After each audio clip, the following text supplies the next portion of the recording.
Israeli archaeologists believe they've uncovered new evidence about King Hezekiah, and they say it supports the biblical account he destroyed the high places and idols in the land of Israel.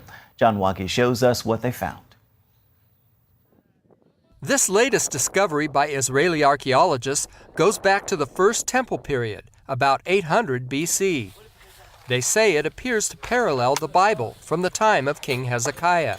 Hezekiah reigned 29 years here in Jerusalem, and Scripture says he did what was right in the sight of the Lord, so that there was no king like him after him in Judah. But Hezekiah had trouble in his kingdom. This gate shrine was uncovered during recent excavations in the Tel Lachish National Park of central Israel. The city gate in the biblical period, it's something that a place that everything is going on inside. Archaeologist Sa'ar Ganor said ancient Lachish was an important city, second only to Jerusalem.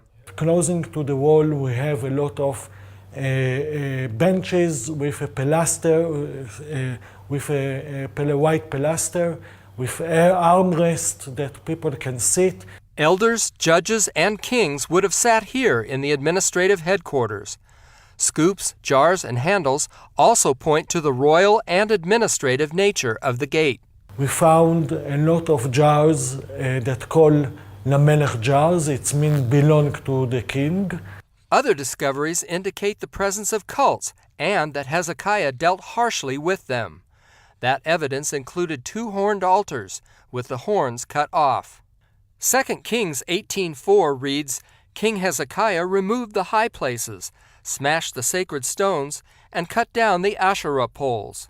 Archaeologists also talked of a significant and somewhat humorous sign of the times. A special find that we have in this place, we have the toilet. It's a cube with a hole in the middle. Also in 2 Kings, Scripture says Jehu broke down the sacred pillar and altar of Baal and made it a latrine to this day.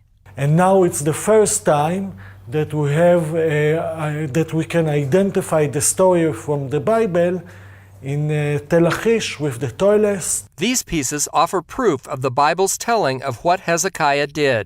With the removing the horns, canceling the Holy of the Holies of the gate shrine that we found, and the toilet make it impure.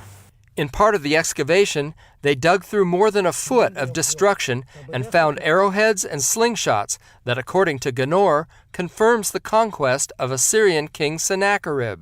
It's like to take the Bible in your hand. Ganor added the Bible can stand on its own. We don't need to prove the Bible. We have the Bible and we have archaeologists. If it's matching, it's matching. Here in our story, it's matching. John Wagi, CBN News, Jerusalem.